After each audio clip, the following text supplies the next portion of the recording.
Good afternoon. Glad to have you all here this afternoon. Call the first case, please. Pauline, Madron versus City of Morristown et al.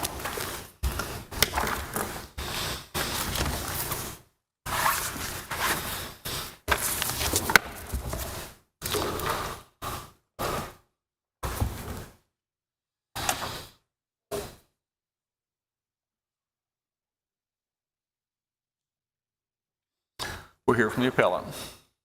Drink of water. Oh, yes, take your time. Good afternoon. I'm Linda Noe with the Hamlin County Bar. I would like to reserve 5 minutes for rebuttal, if I may. Yes. I represent the plaintiff, Pauline Madron, a resident of the City of Morristown, in the appeal before you, as she appeals the trial court's grant of summary judgment to the City of Morristown in regard to adequacy of the notice to the public under the Tennessee Open Meetings Act of a July 12, 2019 special called meeting of the City of Morristown. Before I continue further, I want to point out an error in my brief that I discovered in my statement of the issues, number 3, which is on page 5. The court did analyze the public notice under the 3-prong Englewood test for adequate notice and issued findings of fact and concluded that the notice was adequate under Englewood. The issue in number 3 should be stated in this way: whether the court was correct when it determined that public notice of the July 12th special call meeting was adequate under the 2nd prong of Englewood, and I apologize for that. I also want to warn you today that you will repeatedly hear the words adequate and reasonable or reasonably come from my mouth. We are looking at notice of a special called meeting and whether the notice was adequate to inform the public of what action would be taken at the meeting. And that's the only meeting we're talking about, is the specially called meeting. Yes. The regular meeting is not. Okay. And whether the notice reasonably described the purpose of the meeting. If you have looked at this, I'm sure you're aware that the trial court record is voluminous. The undisputed facts are stated in a joint stipulated statement of 39 facts. Each party filed competing motions for summary judgment, after which the court determined that the public notice of the special called meeting was adequate under both the totality of the circumstances standard found in Memphis Publishing Company versus City of Memphis and under the Englewood Citizens for Alternate B versus Town of Englewood case that established a 3-prong test for adequate public notice of special called meetings. I want to deal briefly with the first issue raised by the city. In its brief, the city alleges that plaintiff's Open Meetings Act claims are moot. The city states that the primary relief for violations of the Open Meetings Act is voiding of actions taken at a meeting. I agree with that. However, the statute also states that nullification is inapplicable to actions taken at a meeting where the debt or commitments to public debt are involved. Since this is about the tax rate for the City of Morristown, the special call meeting was, it certainly involves having adequate money, funds to satisfy the debt of the city. So we are not seeking voiding. We are seeking 844-106 relief, an injunction, and putting them under a court order for a year. 844-106. To do what? Pardon? What would you like this court to say in that court order? Specifically, what would you like to... Simply exactly what it says in I think it's A through D in 844-106. Find that they violated, put them under an injunction not to commit further violations. They're under court order for a year. All the options that are listed under 844-106. Or are you asking that we give them, a specific form to follow in giving notice? No, I think they know the notice. They just simply, this is, as far as I know, the first time they have violated in this way. But it's a significant violation when you're voting on a 20% tax increase at a meeting that we allege was not adequately noticed. But again, 844-106 is our only relief, the only remedy that is offered by the Open Meetings Act, since we cannot void the action. In regard to the mootness issue, I have not located any order of the court where mootness was addressed. However, I did find where the city appears to have brought up the issue of mootness in a reply to our response to the city's motion for summary judgment. There was a transcript by the trial court in a transcript on that same day appears to have discussed mootness, and it appears that the court found that any issue of voiding was moot, but the issue of adequate public notice was not moot, and that the injunctive relief sought was a live issue. That's in volume 4, page 17. As I said, that's the only thing. I did not find a court order. Ms. Reed may have something, but I did not find it. All other issues revolve around whether there's adequate public notice of the City of Morristown's July 12, 2019 special called meeting. Significantly, appellant has found no case law where the comptroller's notice of intent to exceed certified tax rate has been deemed adequate public notice to a special called meeting to set a tax rate. I don't see where the city has cited any case where the comptroller's notice, and this is the notice that was used to publish or to advertise for this special called meeting. In fact, a close examination of the comptroller's notice shows that it is in fact a notice of a public hearing on a certain date, time, and location of the city or the taxing body's notice of intent to exceed certified tax rate.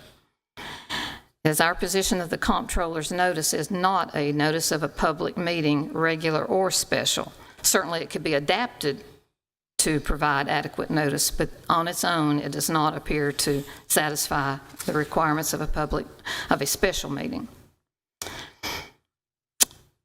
In further addressing adequate public notice, we find that the Memphis Publishing Company case that adopted a totality of the circumstances standard for public notices was filed soon after the Open Meetings Act was passed in 1974. The Supreme Court in that case ruled that the phrase adequate public notice is not defined, but it is not void for vagueness, and that adequate notice means notice under the circumstances as would fairly inform the public. The subsequent Englewood case dealt solely with adequate public notice of a special called meeting and established a three-pronged standard. It's plaintiff's position that Memphis Publishing is not applicable to this case since we are looking at the adequacy of public notice of a special called meeting. However, if the court determines that it is appropriate to examine the city's notice under a totality of the circumstances, plaintiff argues that the city's notice is inadequate under that standard in that it did not fairly inform the public about the special called meeting. The notice, as you will see, is full of legalese and special accounting terms such as certified tax rate. The average citizen would not know what this term means. Even the learned judge of the trial court acknowledged that he himself would not know or understand the notice as published except for the fact that he had been a county employee at one time. He stated the whole idea that upon reappraisal, there's a tax rate above which you're not allowed to go without some special action is a requirement that is lost on anybody that's not involved with city or county government. And it only happens every 5 years. I probably wouldn't know that if I hadn't been a county employee at one time. The city decided to hold a special called meeting at which it would vote on the tax rate of $1.50. That was a 25-cent increase. The notice simply said the city council will hold a special call meeting on Friday, July 12th at 9 a.m. in the council chambers at the city center. And then it said agenda, the city's intent to exceed the certified tax-neutral property tax rate following a recent property appraisal. Where did that language, was the city furnish that language? It is, that's a quote from the, it's in the page 8 of volume 1. Actually, I happen to know where that particular notice comes from. It was as it ran in the paper. I understand that, but Okay. where did the city come up with that? Was it furnished, that language, from the state? Well, this appears again to come from the comptroller's language that was about exceeding the certified tax rate. Yes. What had happened, the city had passed a tax rate. Then they found the comptroller's letter that had been sent to them, realized, uh-oh, and the comptroller was saying, you're going to have to redo this and fix it. So the comptroller gave them language for as I said, actually, if you look at it, for a notice of intent to hold a public hearing. They simply used that language in the notice of a special called meeting. And that is where we're saying it's not adequate, and the judge himself said he wouldn't have understood it. Well, what do you say? I mean, is it the trial judge, if I remember correctly, the trial judge said that apparently what the plaintiff wants or is arguing is that they should have included what the comptroller told the city was this optional language. We had Is that correct? Was the trial court? we had argued, that yes, you could use the comptrollers, but it would need to have some additional language stating what you're going to do. That was our position. You could have cleaned it up, and it could have been made adequate. I'm sorry, but the language that you argued should have been included was what the comptroller told the city, had it listed as optional.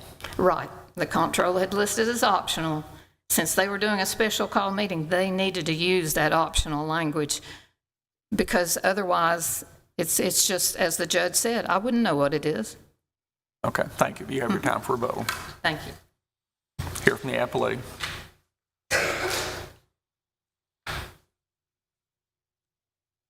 Good afternoon. May it please the court. As appellant's counsel has said, this is whether there was adequate public notice of the special. I'm sorry.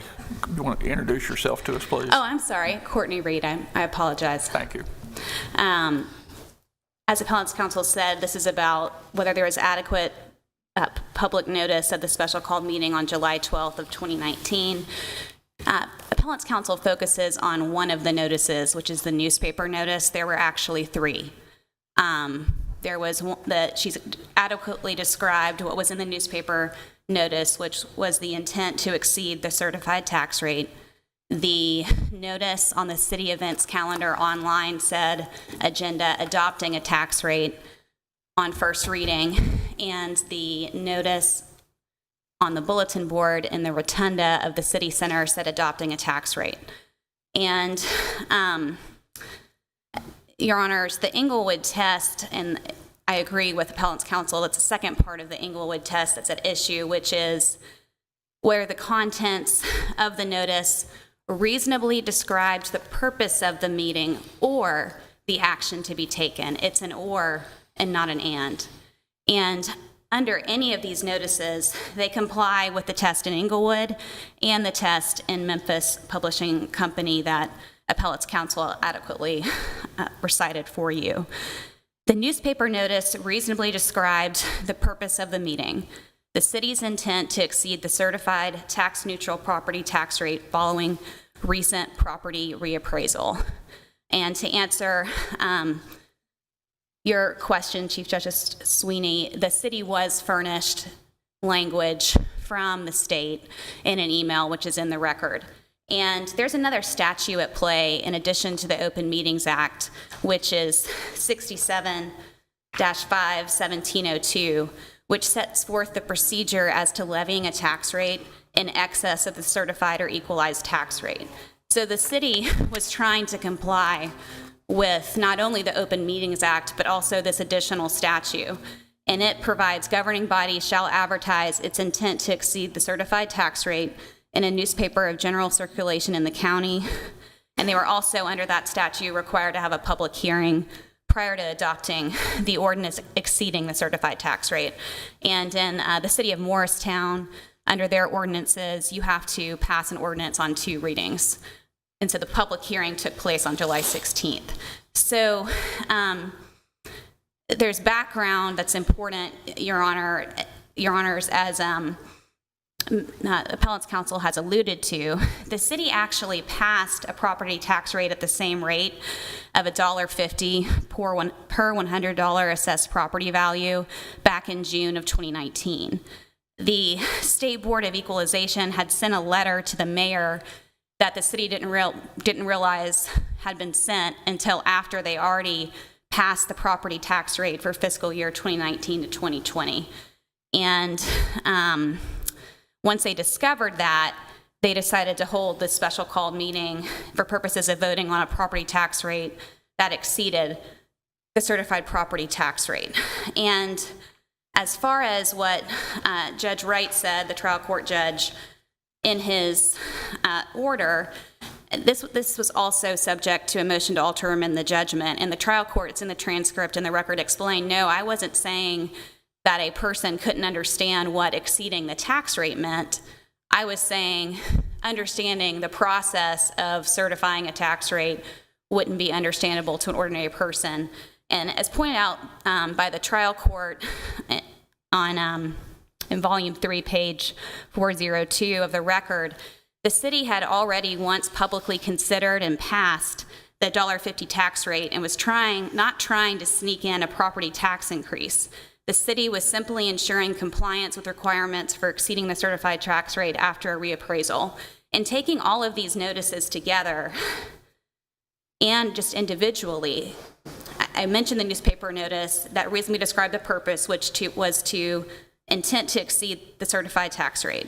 The notice online and the notice on the bulletin board that discussed adopting a tax rate discussed the action to be taken. So a reasonable person would know that the city was going to be looking at a property tax rate again. And so the public would be fairly informed, considering the totality of the circumstances, that the city would be making a decision as to a tax rate under any of these 3 notices. This is not like the case of Nice, and as we pointed out in our briefs, Your Honors, there's not a lot of case law as to contents of notices under the Open Meetings Act. But the Nice versus Paris Special School District case, which was a Court of Appeals reported case from 1990, in that case, the newspaper notice said any word received from the AG on a proposed merger of county and city school systems and recent drop in school enrollment. But at the actual retreat, special meeting that they had, they discussed a plan to reorganize grade levels into certain schools and clustering. But there was no mention of anything about the topic of clustering in their notice. This is not a situation like Nice, where the city didn't do what it said it was going to do on any of the 3 notices. This was a situation where they did exceed the certified tax rate by adopting an ordinance, 3639, on 2 readings, first at the special meeting and then again after the public hearing on July 16th. And this is not a situation like the Englewood case that we've talked about previously. The notice of that special meeting just said, quote, letter to state concerning Highway 411. The Court of Appeals said that's really cryptic and vague. We have no idea what you're intending to do. I think, Your Honor, a reasonable person may not know what a certified tax rate means, but they know what the word exceeds means, and they know what a tax rate is. And that language, exceeds the tax rate, was in the newspaper notice, and adopting a tax rate was in the other 2 notices of this July 12, 2019 special call meeting. Appellant has not cited a case that requires the level of detail that she is saying that the city had to do, which would be to, as I understand her argument, to put the rate in there again, to explain what certified tax rate means, and to put in what the State Board of Equalization said the tax rate would be. Is it your position that with the 3 notices taken together, that provides sufficient notice of the hearing? Your Honor, I don't think you have to take them together. I think you can do that, but I think the purpose of providing adequate public notice is to put it in areas where the public would see it, and that's not an issue here, and we've got 3. The newspaper, the online events calendar and I think even taking them individually, adopting a tax rate that was online and in the rotunda lets the public know, okay, they're going to be considering and voting on a tax rate. And then looking just at the newspaper notice, that describes the reasonable purpose of the meeting. And under the Inglewood test, it's an or, it's not an and. I don't think you have to do both. And I think the totality of the circumstances that the trial court considered and that I've put forth is really why they were voting on this tax rate again. And I think the court should consider that. And the audio recording of the special meeting and the minutes are in the record. And city recorder and administrator Tony Cox explained at the special meeting why they were considering the property tax rate again, because they had these 8 parcels in the city that are in Jefferson County and not in Hamilton County reappraised. And so, you know, I think the one that the appellant says is really problematic, the newspaper one actually really explains to the public what they were doing and why they were doing it again, because they had just done it back in June. The newspaper notice, which is probably the one that people see the most, said exceeded the property tax rate. If I can address the mootness issue quickly, I think this court is well aware that the issue of mootness can be raised at any time, at any stage. It was raised in my reply to plaintiff's response to the motion for summary judgment. It was also raised in the city's response to plaintiff's motion for summary judgment. And I believe, but I'm not certain, I raised it because there was an amended complaint in a supplemental brief as to the motion for summary judgment. And it was clarified at the hearing on the motions for summary judgment that Ms. Madron was not requesting to void it. I agree with appellant's counsel that it couldn't be voided anyway because this is an issue of public debt. But there is case law where the Court of Appeals has found that even though it's an Open Meetings Act case, it's no longer a live controversy about present existing rights. And the case that I cite that I think is on point as to that, and also interestingly during the same kind of years that this litigation was ongoing, which included during the pandemic, was the Shelby County Board of Education versus TSSAA. And in that case, there were many claims, but it also included an Open Meetings Act claim.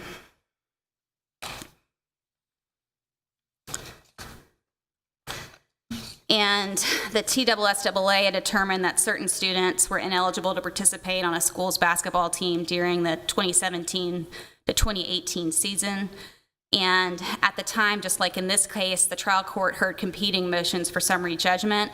But at the time of those hearings, that season had been over, that basketball season was over, and the students had graduated.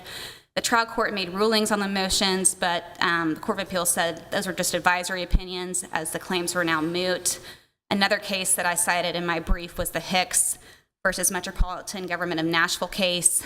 It's an unreported case from 1986.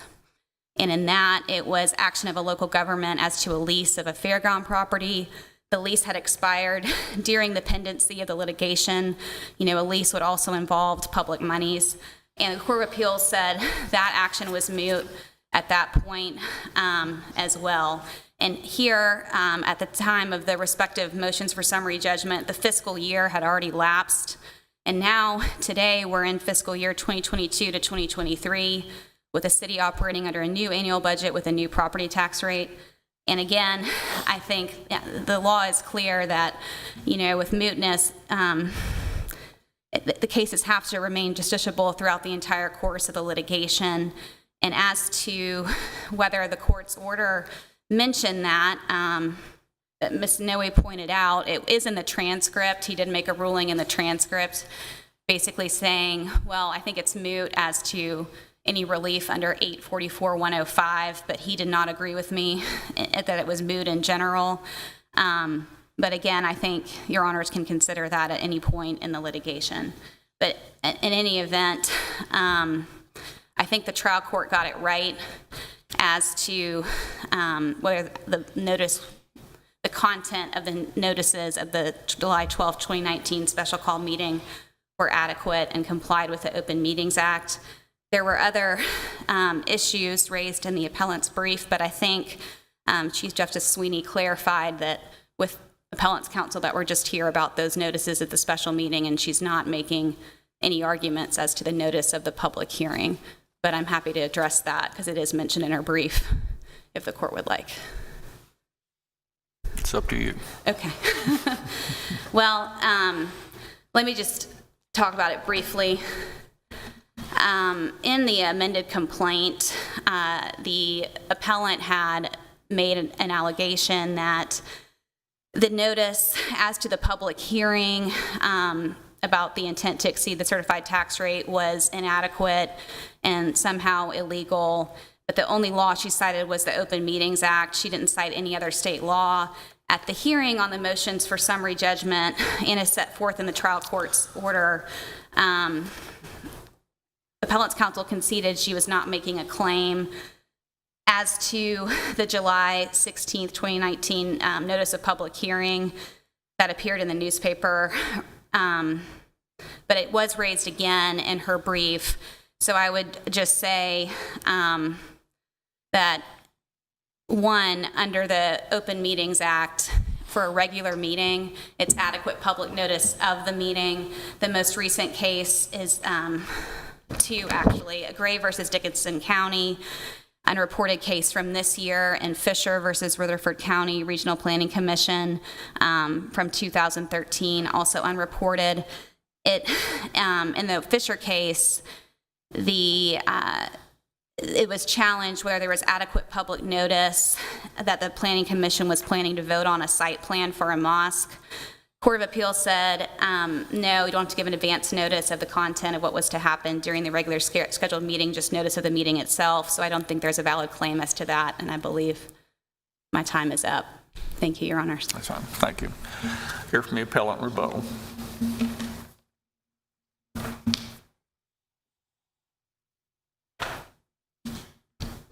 I will attempt to quickly address some of the positions that the city has taken. The question was asked about the different notices. There were at least 3. And to me, that just simply adds more confusion to the issue. I walk into the city center and I see one notice. I read the newspaper, I see another notice. I go online and I see a different notice. So I don't think the fact that there were more notices is helpful to the idea of providing adequate public notice. I think it lends itself more to continued confusion about the notice. Again, they passed a rate, as she mentioned, and as I had mentioned, of 150 in June of 2019. They found the letter from the comptroller and realized, uh-oh, we've got some cleanup work to do. Now, it would be very easy to clean it up by simply running a notice that says, we're going to redo this. That would be kind of a cure meeting. That would be one way of doing it. Or simply providing an adequate notice to the public that we passed a rate of 150, we are going to pass that again. There was no secret that they were going to just exceed the certified rate. They knew exactly what they were going to vote on. When they walked into that meeting on July 12th, they had an ordinance already prepared that said, a tax rate of 150 per 100. Counsel, sorry, let me interrupt you. Just how specific should this have been? I mean, do you want, are you saying it should have an explanation for what certified tax rate is? And then do you have an explanation for what tax rate is? I mean, how specific are you saying it should be so that anybody can understand it? I'm saying that what they used was the comptroller's notice for years when there's a reappraisal. That has its own use. I think if you really want to know, I think they should have run a separate notice that met the Open Meetings Act standard under Inglewood. They're holding a special called meeting. Tell the public what action is going to be taken, because they knew. What action would that be? They knew they were going to vote on a 150 again.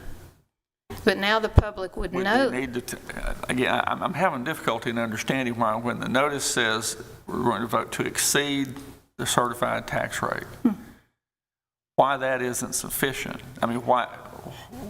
Why it isn't? Yeah, why do you have to say, here's what the tax rate, here's what the certified tax rate is, here's what it's going to, I mean. Well, that's what the comptroller had as an option. But I think, from what I'm hearing, you're wanting that one to be a single notice that satisfies it all. It could have, if they had said what the option, the comptroller told them, tell people what that tax rate is now, tell what you're going to be voting on. Okay, let me take you back to the mootness question again. One thing I'm a little concerned about that concerns me, and maybe you can help me with it here. The city used a notice sent to them by the comptroller. Because the comptroller wanted to be satisfied, yes. The city used a notice sent to them by the comptroller, right? Yeah. And it had optional language, which the city chose not to use what the comptroller said was optional language, correct? Mm-hmm. And what you're asking us to do now is to put an order down finding that the city violated the statute and putting it under basically a court direction for a year. For a year. Because they followed what the comptroller sent it. Because the city followed what the comptroller sent it. The comptroller did not know they were going to be doing this at a special call meeting. The comptroller simply sends out this form template. But as I said, they could have used that template if they had provided the notice or the information that should have been provided for a special called meeting. So the notice would be called for a special called meeting would be more than what would be called for a regular call meeting where they were going to do the same thing. Well, now, I'm not sure I'm getting on the regular called meeting. Well, you said you said they're going back to correct a mistake. Mm-hmm. So they'd already passed something to start with. Correct. If they had done this to start with, it realized the problem to start with. Would this notice have been sufficient? It would, because when they voted on that 150 the first time, they voted at regular meetings. So they did not have a heightened notice requirement the first time they voted for 150. So the notice would have been sufficient. This would have satified the I'm sorry, let me ask the question first. I'm sorry. That's okay. So the notice would have been sufficient. This notice used would have been sufficient if it had been done at a regularly called meeting to set the tax rate that exceeded the certified tax rate exactly at what happened at the special meeting. But because it was a special meeting, additional notice had to be given. Yes. Okay. All right. Because they had already announced their regular meetings when they would be held. That's all they had to do for the regular meetings. And then the comptroller said, oh yeah, because you are going to exceed, you have to do this as well.